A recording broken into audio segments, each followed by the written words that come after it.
How's it going, guys, and welcome to this look at the Mortal Empires patch notes. So now that Mortal Empires has been out for a couple of days and I've really gotten a chance to experience the changes from a gameplay perspective, I figured now would be a pretty good time to sit back and look at these multiplayer changes with you guys on paper. So guys, there are a massive amount of changes and this is probably going to be a relatively long video. So sit back, crack open a cold one, and enjoy. Alright guys, now it's time to sit back and take a look at the changes to the Old World factions. So firstly, Monstrous Infantry Entity number has been increased for Warhammer 1.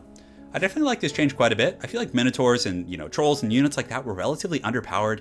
So giving them more units in their group is going to lead to higher HP, better damage output, just more of a presence on the battlefield. So I definitely like this change quite a bit. Secondly, we got dragons and terrorgeists now have breath attacks, which is pretty awesome. I think it gives a fresh new spin to a lot of the old world factions. Being able to use like a chaos sword with the dragon breath, which is very, very strong. I mean, it can melt an entire group of very elite infantry. I like that quite a bit, and I'm also happy they give it to terrorgeists. They gave vampire counts a little bit of love, and I feel like the vampire counts are struggling a little bit against some of these new factions. They do have trouble with monstrous units, and the lizardmen have some. You're seeing a lot more dragon play, so I think the fact that terrorgeists can kind of fly around and do some decent harass with their breath is pretty good.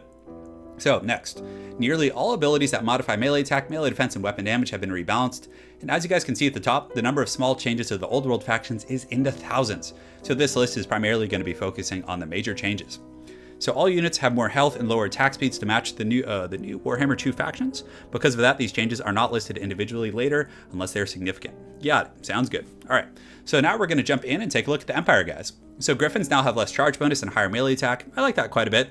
It's kind of a, discouraging people from cycle charging and, trying to make people want to stay in and fight and sustain combat rather than just kind of cycle charging repeatedly and getting that charge bonus.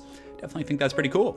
The Empire General reduced melee damage from 450 to 430. I wonder if that applies to him on the Griffin. I think that just kind of pertains to him on foot, but maybe it'll apply to the Griffin as well.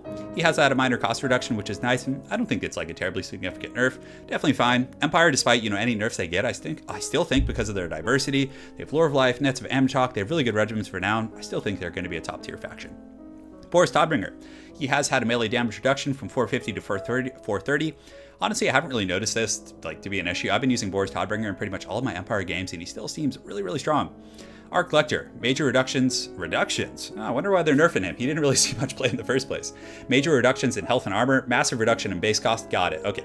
So I wonder, I'd have to actually jump into the game and look, but if it is a massive cost, he could be a little bit more viable. But honestly, I think one of the biggest strengths about the Empire is the fact that they have these really powerful armor-piercing flying lords. The Grand Hammer of Sigmar cost reduced from 240 to 160, which is definitely pretty nice. I like that change. So Volkmar, our favorite Crusader, improved melee attack and melee defense, while also reducing his base cost considerably. So I really like this quite a bit. I think Volkmar is actually a pretty competitive lord and definitely had the potential to be competitive. Any lord that has self-healing with his Jade Griffin, I think that's what it's called, like the Jade Idol or Jade Griffin, so he can heal himself, is going to be really good. So I like the fact that they buffed him, and it's kind of encouraging diversity. Yeah, and I still think he's always pretty much going to be a better pick than the Arc Lecter. Volkmar, on his War Altar or his Pimp card of Sigmar, minor increase to health, costs remain the same, which is fine. I like the increase to health, and man, it's going to make him all the better at running over Skaven, so mount upgrade costs more, so it's more relative, got it. So for Col France, and he was definitely one of the lords, he's so cool, he just needed some buffs. He's thematically, he's definitely one of my favorite lords, and I hope these buffs are significant. So small increase to melee defense, which is helpful, makes him a little bit of a better duelist, and Deathclaw is a lot stronger than other Griffins, so that's good. I like that change quite a bit. He needs something to really set him apart from the General of the Empire, because if you guys looked at the competitive metagame in Warhammer 1, and, everyone was just kind of using Generals of the Empire because it's cheaper. The Griffin really was, about the same strength as Col France, and it could carry potions as well. So I definitely like that they're giving Col France that really strong duelist niche. So in matchups where you really want to snipe the enemy lord, Col France might be the way to go. So Galmaraz now has an additional bonus for his large effect, which is pretty good. And also something else that they didn't mention here, guys, that I remember off the top of my head, thankfully, is that Col France, his other item, I think it's the Reichland Runefang, I think is what it's called. Maybe, I can't remember off the name of the item, but it now applies melee attack and a leadership buff to all nearby troops. So you can fly Col France into the front line where you're kind of buckling, and it's just like the cinematic. He flies in and rescues all the Empire troops. So you pop it gives leadership and melee attack, which is really nice. So next, this is actually one of my favorite changes that I haven't had a chance to utilize yet. So I'm really glad I'm actually sitting down and looking at these patch notes. So the Witch Hunter. So he fires while moving, and he does have a 360 degree firing. So you can use him kind of like a skirmisher unit, very similar to how I like to use chameleon skanks. So you can kind of run him around, you can kite, you can spam accusation. I feel like he might be a bit of a better pick against factions in which you're expecting air attacks. For example, if they're flying over your head with let's say King Lewin. You can run and kite, you can follow him and shoot him while he's running from you, and also just kind of perpetually harass. I really like that change quite a bit. The Warrior Priest has had an increase to his armor by to 50, not by 50, but 250. And I think when you put him on the Barded Warhorse, he goes up to 70. Honestly, I think the Warrior Priest needed more of a buff. I think the Warrior Priest base armor should be like 70 or 80, and then when he's on a Barded Warhorse, he should be at 110. He's still not terribly viable in my opinion, although he does have the banner of the Lost Flame, which imbues fire damage and 6% weapon strength, I think, or armor-piercing weapon strength, which is pretty good. But I still, like, if I was playing in a tournament and trying to be really competitive, I still probably wouldn't pick the Warrior Priest unless I was trying to have like a thematic army or something. Crossbowmen, cost reduced to 500 is pretty cool. Empire Knights, increased armor. Oh, that's really good, actually. Dang, okay. I think their armor before was like 90. Was it 80 or 90? It was relatively low. So having them get their armor increased to 110, I think is a really nice change. Hippogriff Knights rebalanced to 24 entities on large. And I can't remember what they had before. Wasn't it like 14 or 16? So I know there were some kind of nerfs to the Hippogriff Knight stats that they're not mentioning in these patch notes, but the fact that they've had their entities rebalanced to 24, which I'm pretty sure is more than it was before, is really good. Definitely like that quite a bit. All right, cool. So Pistoliers, you know what? Maybe we'll see a Pistolier metagame, guys. Who knows? But their cost has been reduced to 500. I think it was like 550 or 600 before, so nothing major, but I'm trying to think of like a matchup in which Pistoliers would be good. I mean, Outriders just have such good range and armor piercing, only for a little bit more. Like, I don't really see why you would bring Pistoliers. Great Cannon, increased projectile damage, which is pretty cool. And the Hellblaster Volley Gun, just like the Dwarfs, has had kind of the Dwarf and Organ Gun, has had a pretty substantial buff to its projectile damage and range. Definitely approve of that. All right, so that's pretty much it for the Empire. Honestly, just kind of a summary of my thoughts on them. I don't think it's going to really change them. I think they're still going to be competitive, very good. Some minor changes that might affect strategy. Like, I feel like people might bring Witch Hunters in some matchups. And on top of that, let's see. We got Boris, got some changes. General, I like the changes to Col France, but there's a lot of like kind of really good duelists. Like, Malekith, for example, is really scary with Soul Stealer. You have Kroq-Gar. I don't know if Col France can really stand up to them. But on that same note, he does have, good mobility with his Griffin. And hopefully he could like outduel someone like Malekith. I really hope he can. But we'll see you guys, and let's get the show rolling. So, Dwarfs. So the Dawi. Thorgrim has actually had a major increase to his health, and this is something I didn't notice over the past few days, but I definitely think that the Dawi are one of the biggest winners of the Mortal Empires patch. They got some really good changes. Increased to health, his melee defense has been increased to 62. I honestly think it was like 60 before, so it's nothing terribly substantial. Major increase to cost. Yeah, he is quite a bit more expensive now, which is a bit of a bummer. Reduced charge to 20. I don't know what it was before. I think it was like 28 or 30. And changed High King activation conditions. So before, the High King activation would only trigger when he was below 50% leadership, but I think now it has something to do with his HP. I'll have to go ahead and take a look at that after the patch notes. So for Belegar, major cost reduction, increased melee defense. They rebalanced the Revenge Incarnate, Mighty Oathstone, and the Hammer of Angren. So all of his items have been changed, guys. So if you're a big fan of Belegar, definitely go take a look at those. I still don't think he's going to be a viable pick. I honestly think the standard Dwarf Lord for, it's just like you can get him for almost 1,000 and go very wide. And if you want to have like a very heavy infantry core with like Dwarf Warriors and augment them with the Great Book of Grudges from Thorgrim, he's still kind of the primo pick. And also what's really nice about Thorgrim is he has pretty good mass and he can't be knocked over. So if someone like cycle charges in on him and, is being really aggressive in that respect, Thorgrim can actually kind of sit there and take it and fight back without just getting pummeled, which is definitely quite nice. Ungrim, double the bonus for Slarge in the Act of Jargo, which is really cool. There might be some niche matchups for him. One of my issues with Ungrim that still exists, and kind of these Dwarf Lords on foot, same with Grombrindle, is the fact that they just get knocked over nonstop. It's extremely frustrating. Like if they're fighting against Kroq-Gar, like every other attack, or Kolek, they're going to be knocking him over and they barely get a chance to fight back. It is extremely frustrating. So I hope they kind of fix that in some respect. I definitely think that would be really good. Gyro Bomber can fire while moving. That is so cool. I actually didn't notice that when I was playing the Dwarves. So you could literally be doing flybys with the Gyro Bomber and dropping bombs. So it's going to be flying, shooting, and dropping bombs at the same time. So I'm trying to think of a matchup in which that could be really fun. The Lizardmen do have some air units, but it could be okay because the missile attacks, I think, are very heavy armor piercing. So maybe you like fly over the Lizardmen Saurus front line, you drop bombs, and then you shoot at the big dinos. So for Bugman's Rangers, major increase to melee defense, which is pretty cool. Longbeards have had a small increase to armor to 100, leadership increased to 80. I definitely like that quite a bit. Longbeards are a really cool unit, like very underrated because they do have immunity to psychology, which is really nice. It's very hard to find infantry for that cost that aren't going to terror out, so I like that quite a bit. Slayers have had their cost reduced from 1,000 to 900. Very cool. Hammers, major increase to melee performance, including higher weapon damage, armor, and melee defense. And they reduced the cost to 1,100, so a massive buff to hammers. In pretty much every game I've been playing with the Dwarves so far, I've been using hammers. Like, they seem to outtrade Harganeth Executioners, they do very well against Swordmasters, they trade well with Chaos Infantry. They are just extremely solid, guys. I definitely recommend giving them a try if you haven't. Quarrelers, which are very solid missile units, and Quarrelers are honestly one of the more cost-effective archer units in the game, in my opinion. With good armor, shields, they trade so well with other missile units. Definitely pretty cool, and I'm glad they reduced their cost. Iron Drakes, they have increased our entity cost, which is pretty neat.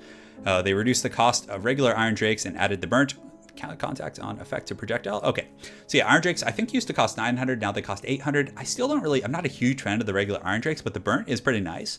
Like maybe against like Skaven or factions that are very squishy, because like they could be sending some clan rats or plague monks into your front line. Granted, you probably won't see those in the Dawi matchup, but they'll roast those guys really hard. It seems like they did get a change to their damage as well, so definitely pretty cool. Iron Drakes, Trollhammer Torpedo. Reduce the cost to 900, which is, I love Trollhammers. These are probably one of my favorite things from Total War Warhammer 1. Just like using them to like just shoot down a Gorble just feels so right. So I'm glad they're being made a little bit more viable with the increased numbers, because they are an Iron Drake unit, so they do have more models now. They actually have a true bonus versus large, which is really good. The Bolt Thrower added a bonus versus large, very cool. And the Organ Gun is definitely one of the big winners. They tweaked the reload animation to allow it to fire faster, so better rate of fire. It seems more accurate and just seems like it does more damage. I mean, and it also has 300 range. I think it used to have like in the low 200s. So organ guns are honestly like, I like them more than cannons now. They tear apart infantry, they tear apart cav. Pretty good at shooting at enemy lords, but just a solid pick now. So the flame cannon has also had some buffs, range increase, and it does have burnt, which is going to be like kind of like contaminate from the Skaven, where it hits their leadership. So now we're going to look at the greenskins, guys. So let's do it for the boys. So Wyvern Mount, 110 speed. This is huge. This is huge. Honestly, guys, when you're going into like a ranked quick battle, if you want to be really competitive, just pick Azag. He's so strong now. The fact that he has 110 speed means you can always safely go in the air with the greenskins. That was one of the most dangerous things, because Azog, in my opinion, is one of the most powerful greenskin lords. Probably, in my opinion, one of the best ones. Spirit Leech is really good. Fate Abuna is very strong against elite factions like High Elves and Dark Elves. You can take out Swordmasters and Harganeth Executioners. But the issue is like he would get caught by other flying lords and just get, he's a good duelist in his own right, but the greenskins can't have any other flying units, so he was always alone. But now that he can like kind of run away and just cackle at his opponents while they chase him is really nice.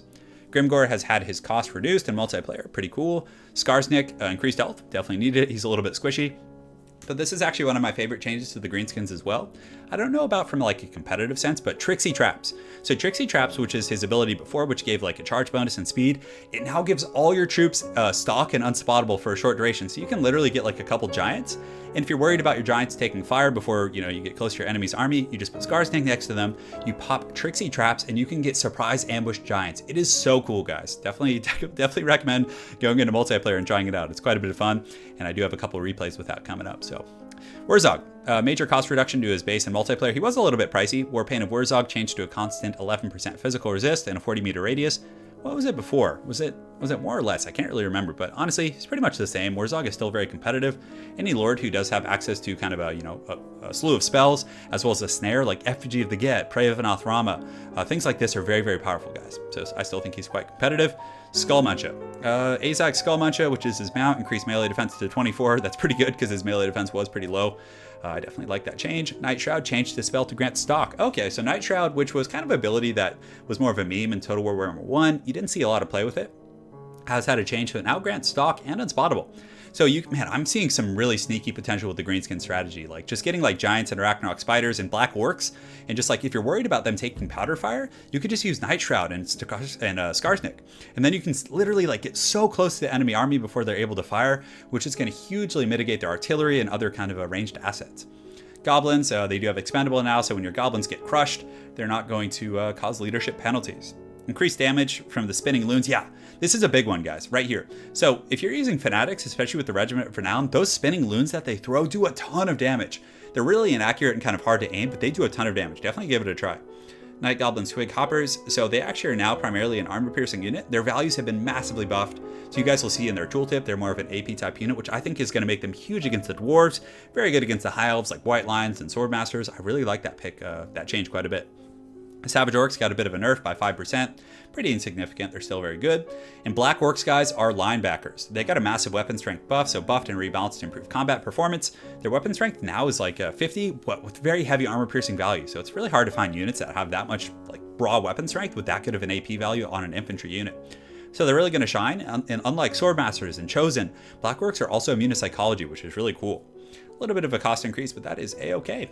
Biggin's got it a cost increase, improved morale. I don't think they needed this. I think they could have left them at like their original cost. Like Biggins are okay. You don't see them like kind of Savage Orcs kind of filled their role a little bit better. And honestly, I don't think they're that good of an anti-large unit anyways. I think one of the best ways to deal with large units with the greenskins is the Rustieres, Goblin Firing Lines, Morgums, Manchin Marauders, and Azag. So I definitely don't think they needed that change there. Savage Orc Biggins have had a cost increase. Don't think that needed to be done as well. Granted, they were pretty good, and a lot of people were just kind of using them in droves, but I don't know. I feel like the greenskins are pretty competitive and pretty strong, but I don't know if those changes were needed. Just my opinion. All Orc Boar units have been rebalanced, and I know there were some changes. I still really like the Broken Tusk mob, but I think they got some changes to their combat stats, and like they mentioned at the top of this post, there are just so many changes, like thousands of changes to them, so it's definitely hard to keep track of those all. Trolls. The Trolls. Trolls rebalanced for new entity counts. So they probably changed trolls, like some of their stats, to kind of correlate to the new units that they're getting in their mass. Significantly more damage, which is much needed. Trolls are a very vulnerable unit. Minotaurs are in the same boat. There needs to be a big payoff. If they don't go unpunished, they need to just be the destroyer of worlds. And honestly, they weren't really like that before. Like just regular armor-piercing infantry like Black Orcs would heavily outperform trolls, and even if the trolls were left alone, they wouldn't be as effective. So I think they got some increases to leadership, and also if you're going with like armored trolls for chaos, they have like 110 armor now, and they're really, really sturdy. So I like that change quite a bit. Squig Herd, now of Rampage. Man, it's definitely a bummer. I really like Squig Herds, but Squig Go Wild, redesigned to increase morale when enemies are close. All right, so there's a little bit of give and take there, but I don't like that they rampage, but thematically it does kind of make sense. I mean, squigs are kind of like these feral beasts anyways. So thematically it makes sense, but from a balance perspective, I don't know. I don't know if they needed that, but I guess like you used to bring squig herds for AP, right? Like, but now they're basically just a cheaper version of the squig hoppers who have good armor piercing now. So it's not as big of a deal, I think. So Doom Diver catapults tweaked to accuracy and homing parameters. Doesn't say in what respect they were tweaked, but hopefully they're more accurate, because I feel like Doom Divers weren't that, like they got a few nerfs back in the day, and I feel like they never came back. So now let's go and look at the vampires. So Strigoi Ghoul King, increased melee attack to 54, charge bonus to 35, which is good. Vampire counts definitely need some nerfs, if anyone. And one of the things I've been experiencing on ladder is like every time I play the vampire counts against like Lizardmen or against, just all these different factions, the Strigoi Ghoul King seems like a new performer. He has anti-large, he has armor piercing, he also has the death streak on his Terrorgeist. Just a lot of utility and very good. And also being able to summon Cryptors and Crypt Ghouls is very good in a multitude of matchups. So I definitely think he's kind of a new and rising star in the vampire counts roster. Reduce the cost of corpse carts and corpse mounts. What I really wish they did with these is buff their speed. That was one of my biggest frustrations with those guys. Is like when you're the vampire count, you're gonna have to advance on someone. They're probably gonna have artillery and they're gonna be shooting at you. And I feel like corpse carts almost always die. And I even played a match the other day where I brought a corpse cart and someone had a black dragon, or was it a star dragon or a black dragon? I can't remember. And they just used the breath attack and it almost one-shotted my corpse cart, and I had 23 speed. I couldn't get out of the way. It just sucked. So I wish they would give them 30 movement speed. They got wheels and those zombies can pull them a little bit faster. Just give them a little bit more speed. It's so frustrating because usually I have my army march at the same speed as my, whatever my slowest unit is, right? To keep everything in rank and file. But the corpse cart always drags down your army, and I'm not a fan of it, guys. Unless you're facing another faction that doesn't have missile play, I think it's a bit of a risky pick. Heinrich Himmler, increased weapon damage to 340, melee defense and melee attack buffs. Kind of insignificant. I really don't think he's going to see much play unless someone wants to play with Krell. Vlad von Karstein reduced the Karstein ring, so this is really cool. So Vlad, his ring before used to, I think, give him more healing, which was a little bit redundant since he already had a couple of healing abilities. So now the Karstein ring actually gives him a massive ward save of 90%. I think it's 90% resist against all damage types, which is really, really strong. I definitely like this quite a bit. I think it's a good change for old Vladdy Daddy. He's kind of like the main tank for the vampire counts. If you want a sturdy lord who's not going to be easy to snipe, he was the choice. And I think this is a really good design change for him. Ethereal units changed to 75 physical resist and increase their health. A little bit of a nerf here, but a buff to their health, which is fine.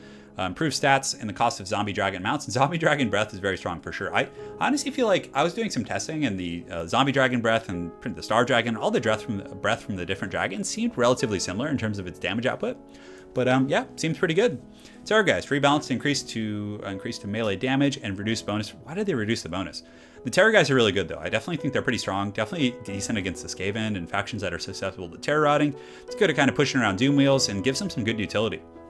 However, guys, don't be deceived. The Terrorgeist will still get massacred by dragons. I had a couple games on ladder where I was playing the Dark Elves, and I brought Malekith on a black dragon and also a second black dragon. And my opponent had 2 Terrorgeists. He had a Flying Lord on a Hellsteed, and he also had Dire Bats. Or not Dire Bats, he had the bats, whatever they're called. And I was able to kill all 4 of those units with 2 dragons. So they're not good enough to fight dragons, but they are a good utility unit if you're worried about large threats.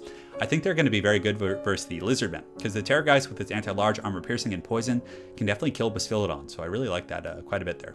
Cryptools, 1 melee defense, 1 charge defense, 2 AP, very cool. Conic Shine Stalkers, negative 50 cost, neato. Cryptors, cost increase, they keep nerfing Cryptors, which is a bit of a bummer, but there also is a stat rebalance for the new entity, so they have new more entities, so perhaps the cost increase is going to be kind of outweighed by the new strength they get from having more models. I noticed their weapon strength, I think, was a little bit lower, but it's okay. Cryptors are still really good, and they're one of the best answers that the vampire counts have, in my opinion, against large threats. Because, one of the issues with the vampires is if you have a bunch of Graveguard and things like that, oftentimes high mass units just run shop on you. You're going to get mammoths, you're going to get just angry dinosaurs just going full Jurassic Park. It's not fun. But Cryptors have enough mass and size that they can block those units. They have good AP, and they also have poison. So I really like that Cryptors did get more units in their model. Graveguard, 2 melee attack. Graveguard with great weapons, 2 melee attack, 1 melee defense, and weapons. So minor changes to the Graveguard, which is nice. Vargheist stat rebalance for the, and again, as a monstrous unit, they do have more entities. Again, I haven't really gotten a chance to try them out, so I don't know how effective they are with that new count, but Vargheist are pretty good matchups versus lightly armored factions, so they might be okay against Skaven. Granted, Slingers will take them out very quickly. So against Beastmen and factions like that, I actually do like Vargheist quite a bit. Hexwraith, cost reduction to 1400, small increase to melee stats, Mortis Engine. Reliquary Binding now only affects allies around the Mortis Engine. Okay, so I guess there was maybe a bug before where it affected everyone in your army. Not sure. Chill guys. Remove magic resistance. Oh, that's too bad. Increase speed debuff of the Chilling Aura to 36, and I wonder what it was before. Also applies to Claw of Nagash ability. Oh, okay, so the Chilling Aura from Claw of Nagash as well as Chill Guys has had a buff, but the magic resist was definitely nice on these guys, but I guess maybe they wanted there to be more counterplay to them, although they were never really a meta pick in the first place, so I don't know. Bit of a strange change for me. So now we're going to be looking at Bretonnia, so let's do it to it. So pass on character armor values. What does that even mean? Hippogriffs now have less. Oh, so this is Hippogriff Knights, guys, are monsters now. Oh, I guess they're a little bit later down, so we'll just skip to it. So increased armor to 80, which is huge. They have the Lady's Blessing, which gives them 20% physical ward save, and they increase their melee attack and weapon strength. So Royal Hippogriff Knights are so good in some matchups. Granted, they still suffer against factions like the Empire and the Dwarves, who have really good powder weapons, but versus factions that don't have powder weaponry, they're really strong. I had a couple matches against the Dinos with the Royal Hippogriff Knights, and they just annihilated Krokar with King Louis. It was really strong, so definitely give them a try, guys. Very happy with that change from Creative Assembly. Hippogriffs now have less charge bonus and higher melee attack.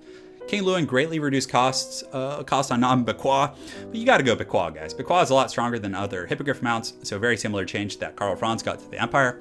Fey Enchantress reduced the max uses for Chalice of Potions to 2. I think it used to be 3 before, but honestly. The Fey Enchantress, I feel like she's not really a good pick anymore. I mean, she's still okay, but I think King Louis is really strong. He does have really good armor piercing. He has self-healing. And you can definitely have some really scary flying goon squads. But Fey Enchantress, there are some matchups in which I might bring her. But honestly, I just like King Louis so much. He's so much fun. Peasant Mobs added Expendable, definitely important because they do rout pretty much instantly. Grail Reliquary, removed magic resist, increased armor to 90, and other minor tweaks on Grail Knights. Oh, I thought that was for the Grail Reliquary. So Grail Knights, yeah, increased armor to 90, which is good. And I feel like Bretonnian Cav need a little bit of love. They have a little bit of trouble against Blood Knights and against Dragon Princes and things like that, so they definitely needed some tweaks there.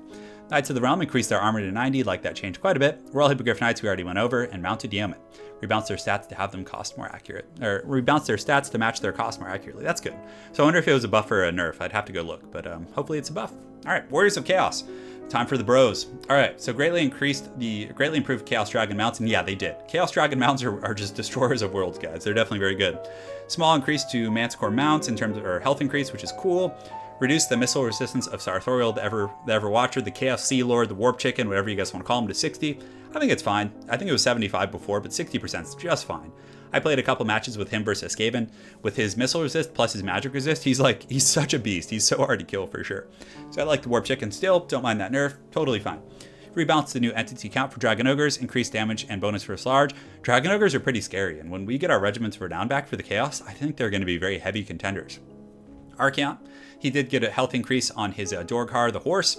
Kolek got 24 melee damage and 5 leadership, and Kolek can actually beat Krokar in a duel, which is really cool. I was really concerned about Krokgar's power levels. I felt like he was just so dominant in Total War Warhammer 2. Like, nobody could really hang with him. He has healing, he has mobility. I still think that Krokgar, in a competitive sense, is a better lord than Kolek, but he will lose to Kolek, and I still think Kolek is quite competitive as well in some matchups, like especially in the Lizardmen matchup. But I'm glad that someone can actually finally stand up to Krokgar. Chaos Trolls, rebalanced for increased entity count, which is good. The armor has been increased to 110, which is really nice. Chaos Trolls are something I'm really excited about experimenting with. They did get a buff to their leadership as well as their armor, so I think they might be a viable pick. 110 armor is very, very substantial, guys. And I'm not sure if they cause terror. I can't remember. They at least cause fear, which is pretty good. All right. So, like, for example, with Chaos Trolls, against factions that don't really have good armor-piercing missiles, they're not going to be very viable.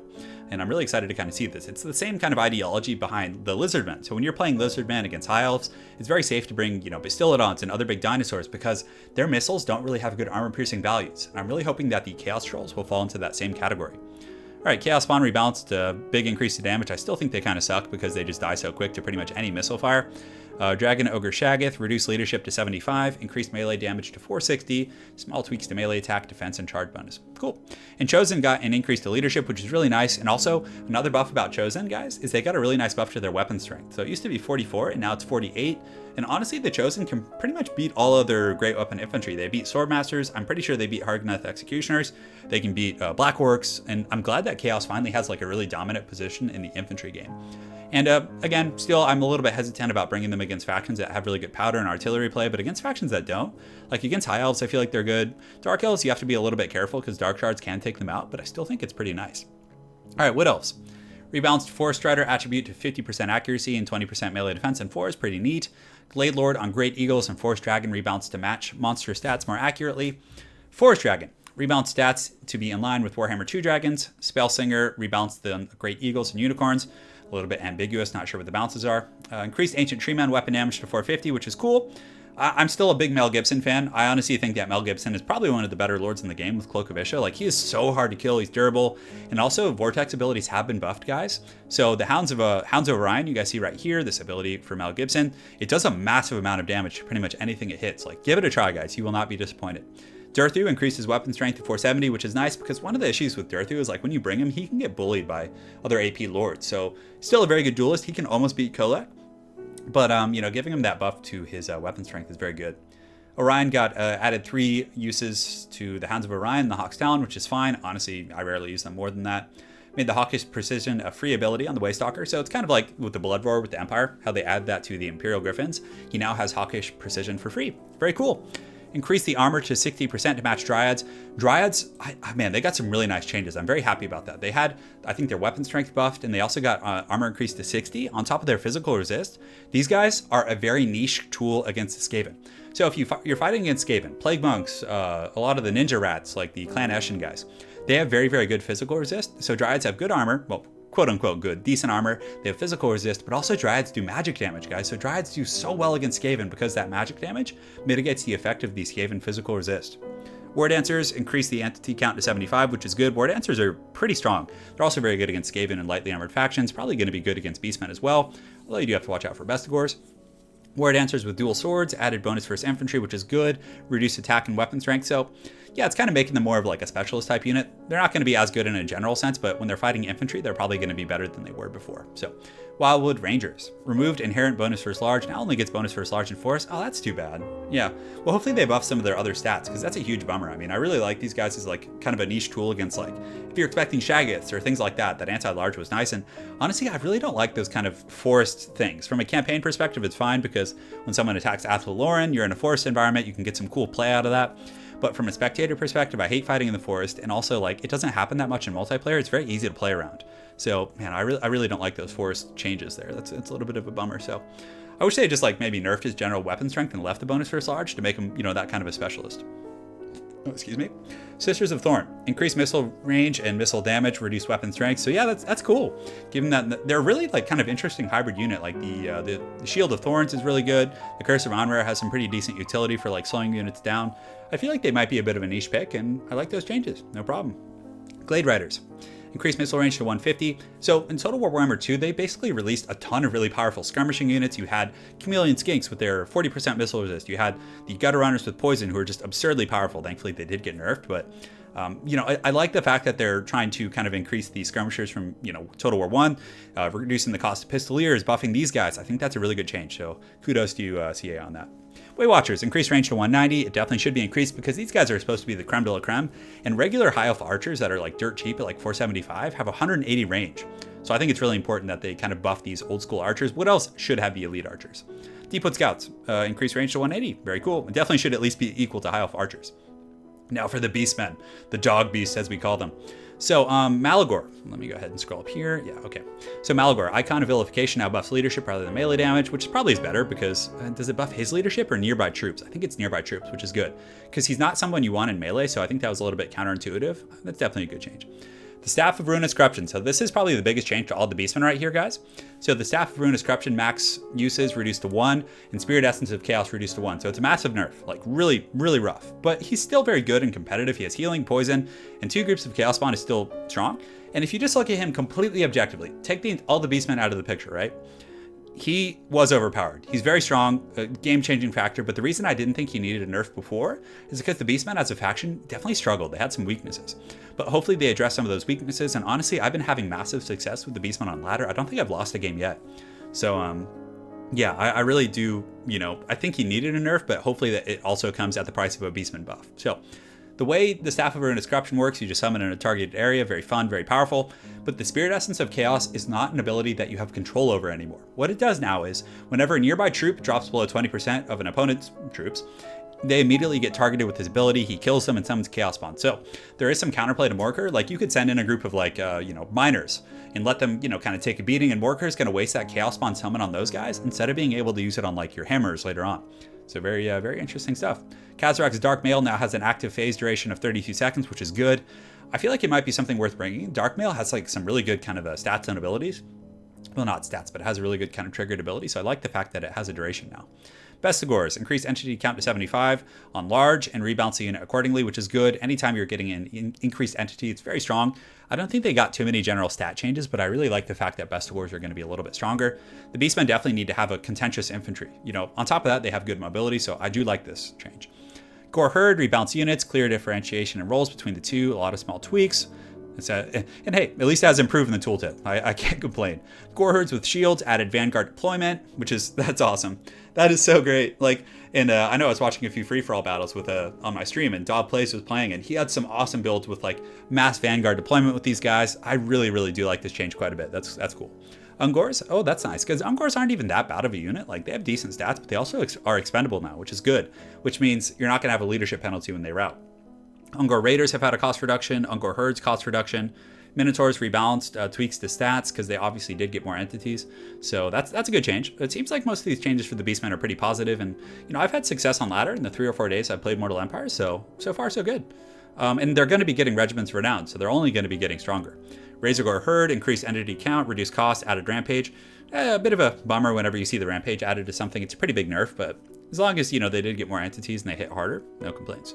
Centaurs have had a cost reduction. Centaurs with throwing axes have had a missile damage increase.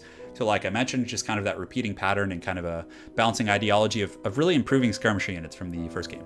Chaos Spawn, yeah, same as before. Still think they're going to suck, but it is what it is. Cygor's got the improved accuracy, which is very neat. And that's pretty much it for the old world factions, guys. So, like I mentioned, if you go back up to the top here and look, you can see that there have just been countless changes to the old world, guys. And, they're in the thousands, so they're not able to go over all of them in the patch notes. I'd probably be here for 2 or 3 hours talking about it if that were the case, but definitely some good stuff. I'm pretty happy with most of the changes, and I'm really kind of looking forward to seeing how things go. So guys, now we're going to jump over and talk about the changes to the New World. So there were some balancing changes to the New World factions as well. So let's go ahead and do it. So general bouncing changes, rampage tweaks, kicks in 5% of HP lost later, reduces duration by 10%, tweaked pause between repeated rampage. That's pretty good. So rampage was definitely a little bit rough, and they kind of lowered the threshold for it, so it's not going to be as devastating to the player. And I like that quite a bit. Tweaks to rear attack melee defense modifier. So basically what this means is, I don't know if it was a buff or a change because they don't really articulate it here. Wish they would. But basically whenever a unit, so let's say Krokar is chasing down, Morker, any other lord, whatever. If Morker has his back turned and is running, it's going to actually be a penalty to his melee defense, and he's going to be more likely to get hit. So I don't know what the changes were. Reduce the multiplayer cost of melee lords on foot and horses by 50. That's cool. Skaven. Warp Fire Thrower, so yeah, just like the Iron Drakes, they're trying to kind of encourage players to use these different type of units. So you can see the Warp Fire Thrower has had a cost reduction of 50, plus 5 to its reload speed, which is fine. I mean, nothing terribly game-changing. Night Runners with Slings have had 1 damage. Night Runners have had a reduction in accuracy. So it's the same as Gut Runners. If you look here at all these changes, you can see Night Runners have had a little bit of damage buff as well as Gut Runners, but they have had a nerf to their accuracy. And guys, I can really attest to this. I used to love using Gut Runners in Warhammer 2, and arguably I think they're a little bit overpowered, but now they're much less accurate. Like if there's a lord flying over your head, they're not just gonna like chunk him down. It's far less efficient. Death Glow Bombardiers plus 2 AP damage for, yeah, just basically a buff to their stats, which is good. Again, trying to encourage people to use the Death Globe instead of the Death Wind. I think that have the anti-large bonus, kind of making them more of a specialist in their respective role. Hell Pit Abomination, bonus first large, melee attack, tweaks to animation preference, so that's cool. Warp Lightning Cannon has had a minor nerf to its accuracy, which I think is fine, because it's really strong. The Warp Lightning Cannon can like, I honestly like was playing some of the games with the faction unlocker, and I would be flying around with like Col France in the air, and like 2 Warp Lightning Cannons would just shoot him the whole game, and they were like hitting like almost every time. And it just takes out like counterplay, just kind of, you know, murks the enemy lord, which is a very unfun mechanic. And yeah, I like that change. Doom Wheel, 100 HP, that's okay. Plague Priest on Furnace has had a cost increase, which is totally fine. And Skaven Slaves, more salt added to diet, now 25% more delicious. I'm not sure if that actually is a change in any respect, but sounds good. So the Lizardmen. Pterodons with the Fire Leech Bolus, 10 plus range, projectile tweaks, which is good. I think the Lizardmen and Pterodons are going to have a niche matchup versus like maybe Vampire Counts with the flame attacks. Going to be good at taking out fodder, maybe pretty good against the, the Skaven as well, at roasting the Plague Monks and other lightly armored troops. Horned ones have had a cost decrease, a little bit of a nerf in their armor, but plus HP, and I still don't like those rampaging units on. When you have something that expensive that rampages, like it's definitely scary. Like if you screw up and like slip up on your micro for 1 second, they get like caught in some spears. It's like you're wasting like 1,500 gold just into a group of like, you know, Eternal Guard or something. It's going to be very inefficient. So I still think it's fine though. Like I'm glad they got a reduced cost. So it's a good change. Krokgar, Horned 1 HP, 5%. Slann Mage Priest and Mazda Mundi on their toilet seats have gotten a 25% buff to their missile resist, which is good. You guys probably saw the head-to-head campaign between Italian Spartacus and I. Like he murked my Jabba. He had like 8 dark shards and it just literally one-shotted Jabba. So I think giving him the missile resist is going to be really good. All right, High Elves. Swordmasters, -2 melee defense. That's fine. I don't think they needed a nerf, but yeah, it is what it is. It's not a big nerf. Phoenix Guard got -4 melee attack, -1 speed, tweaks to their slightly reduce their damage output. So they're trying to make Phoenix Guard more of a true halberd type unit, because I think a lot of people were using Phoenix Guard with their massive physical resist as like a main infantry unit, and they weren't being punished for it. Like it was just outperforming a lot of great weapon troops. So I definitely like that change. Silver Helms, +2 charge bonus, +2 damage, sounds good. Tyrion Chariot, some minor changes, pretty insignificant. Oh no, -2 HP per Dragon Prince. That's a game breaker right there. Sun Dragon, +4 melee defense, more breath, that's good. You know, and one of the things, like the Star Dragon is just so much stronger than the other dragons, so I definitely think some kind of buffs to the weaker ones is pretty good. Black Dragon has had, why is the Black Dragon on the High Elves? That doesn't make sense. That should probably be on the Dark Elves, but +2 melee defense, sounds good. Lothar and Seaguard. Lothar and Seaguard are a unit that I think are one of the better units on the roster. Like, they're so cool because like typically you have to defend your backline with spears and you're really worried about being compromised back there, but with Lothar and Seaguard, you can just let them sit back and Netflix and chill. You don't need to worry about them. You can sit them in the backline, and you know, any cav or monstrous units that come their way, they can poke with their spears and do a pretty good job. So any buffs to them, happy about. And I feel like the High Elves of the newer factions were you know, one of the weaker ones, but any buffs to them, you know, I'm pretty on board with. I mean, the nerf right here to the Phoenix Guard is fine. The Swordmaster buff with the melee defense, not really necessary in my opinion, but I mean, I don't know. I'm a little bit on the fence. Like they felt weaker, but I don't know if they actually were. I think they might have just been like harder to play and harder to figure out. Buffs to the Phoenixes is cool. Great Eagle getting some ground speed so the Pigeon can go pick up his snacks a little bit quicker. Eagle Claw Bolt Thrower. Why do they give it -25 HP on artillery? That's kind of weird. Tyrion got flame resistance. So, oh yes, the mighty dragon slayer rises from the ashes. So Tyrion, when he's on Malandir, which is his mount, gets an increased to mass, which is pretty cool. Tyrion is one of those guys, you want him to be able to kind of be mobile in the battlefield and kind of wade through the melee. So giving him a little bit more mass is going to help him escape. It's going to make his charges that much more impactful. Definitely like that. +10 to weapon strength. And he also did get a pretty big buff to his armor piercing damage. So he's not like considered a truly armor piercing unit, but he, like I mentioned before, suffered from Wulfric the Wanderer syndrome, where he had really good stats, but he was a poor duelist because of his AP. So this buff, like I did some testing with Tyrion, and he can actually stand and trade really well with like heavy AP lords. He does really good. So I like this change quite a bit. And they also gave him Foe Seeker, which isn't bad at all. Very cool. So now that we're going to look at the Dark Elves. So the Dark Elves, we got the Reaper Bolt Thrower, got a nerf to its HP, Dark Riders, crossbow cost 50. That's fine. They're really good. Like what's like great about Dark Riders, if you're facing off against like the vampire counts, for example, Dark Riders can like run away from zombie summons. They can run away from enemy, kind of threats in the back line, and they still give you that really good armor piercing presence. So it's a bit of a nerf, but it's not a big deal. Blackheart Corsairs with handbows, a little bit of a tweak to their ammo. Amounts to a minor nerf. Okay, no problem. I mean, they're still pretty good. Blackheart Corsairs got -1 HP. It's the end of the world. Cold Knights got a little bit of attack interval nerf, +1. Oh yeah, so a bit of a nerf there. Not a big deal. Honestly, like most of the changes here aren't too game changing. Blackguard did get -10 armor, tweaks that will slightly reduce their damage output, so very similar to the Phoenix Guard. And it was true. A lot of people were using Blackguard in the front line as like just an all-encompassing pick. They can trade almost as well as the Executioners. They have the charge defense against large, so they can handle large threats, and they want to kind of encourage you to kind of, not encourage you, but just really make it so they fit their respective roles a little bit better. So the War Hydra +5 to charge bonus, which is cool. Death Hag on the Cauldron did get a cost increase. Don't know if that was warranted, but so be it. And lastly, guys, we finally reached our special abilities and spell changes. So improved ability tooltips to contain more information about damage type. Adjusted medium breath template by 10%. So, oh, that's cool. Oh, by -10%. Oh no. Oh no. So Wind Blast, Pestilent Breath, and Sunfang. Looks like they did get some minor nerfs. Added recharge in melee and removed max uses for Sunfang.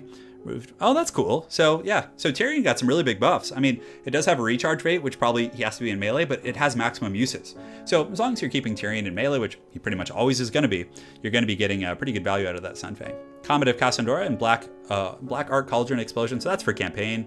Adjusted Warp Lightning Explosion by 23%, which is fine. Warp Lightning is actually really good for its cost. And they did reduce the cost a bit, so that's fine. I still think it's going to be really good. Adjusted Wake of Fire Explosion by 33. Fate of Buna. Power cost increased by 1. That's fine. Cracked Call, power cost reduced by 1. Cracked Call was a little bit overpriced. It's super strong, but like it's one of those abilities like Winds of Death that if you miss it and don't get good value, you're going to be set massively behind in the game. Apotheosis can now target self. Rebalanced has 2 charges, which is good. That ability is very punishing. Like it's basically like casting 3 Spirit Leeches on someone. So the fact that like if like Skrulk was left alone in a duel situation and he was faster than the opponent, they could potentially cheese you just by running circles around the map and waiting for it to recharge. So I really do like that change. Private Convocation, which is one of the worst breath attacks in my opinion because it takes so long to cast and it's so expensive, did get a bit of a buff, but I still think it's not going to be very good.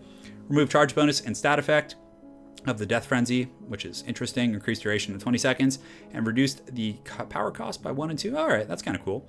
Flamestorm and Flamestorm upgraded, increased vortex speed to 4, reduced the power cost by -1, and Snare Net, so this is a big change to the Skaven. The Snare Net removed additional charge and speed reduction, which is really good, because like, the Snare Net on the Gut Runners with poison, so Snare Net plus their poison was very, very degenerate.